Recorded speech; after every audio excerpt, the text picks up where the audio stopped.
Dans la presse avec Jules Boiteau ce matin. Bonjour Jules. Bonjour Damien.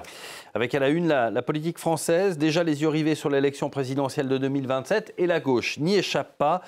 Elle était réunie en ordre très dispersé ce week-end. Oui, d'abord à Trappes, samedi, où la gauche dite unitaire essaye de se rendre incontournable pour 2027. Selon l'Express, elle a officialisé sa primaire qui aura lieu, vous le voyez, à l'automne 2026, dans le but de désigner un candidat unique, Olivier Faure, chef des socialistes, Marine Tondelier, chef des écologistes, et puis d'anciens insoumis, François Ruffin ou Clémentine Autain, tous défendent l'exigence vitale d'un rassemblement face au péril de l'extrême droite, mais sans les deux candidats de gauche les mieux placés dans les sondages. Le premier, Jean-Luc Mélenchon, est allé jouer une partie de solitaire à Tours dimanche en meeting. Selon Libération, le leader des Insoumis rejette le principe de cette primaire et renvoie la responsabilité de la division de la gauche à ses anciens partenaires. Ce sont eux qui ont pris leur distance du programme commun. Et en réalité, ce meeting de Tours dimanche, c'était un lancement de campagne officieux pour Jean-Luc Mélenchon, selon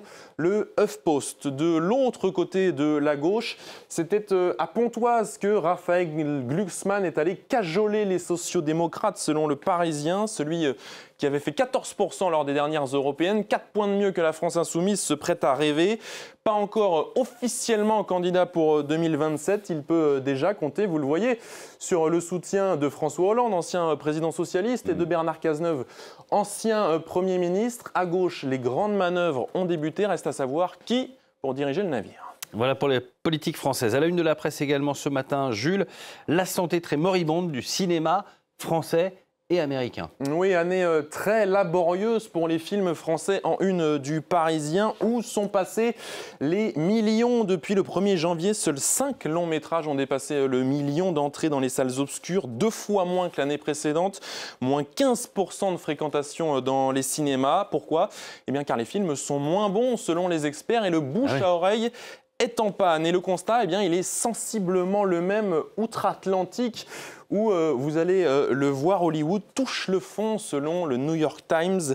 445 millions de dollars de recettes en octobre 2025 contre 1 milliard à la même époque en 2019. Les raisons, d'abord la fin de l'exclusivité de 90 jours pour les salles de cinéma. La location numérique est désormais disponible après seulement 17 jours. Et puis la lassitude des suites de films de super-héros par exemple, même si ce sont encore eux qui enregistrent le plus d'entrées. Le Titanic Hollywood s'apprête à se cracher sur l'iceberg, selon Matthew Belloni, voix incontournable du milieu d'après son podcast The Town. Lui prophétise carrément la désintégration du système de studio centenaire. C'est comme la chute de Rome, dit-il, où les banquets continuaient alors que les barbares étaient aux portes de l'Empire. Hollywood survit uniquement grâce à l'ego de dirigeants qui multiplient fusions et rachat, mais aléa jacta est, le sort en est jeté, peut-on peut-être entendre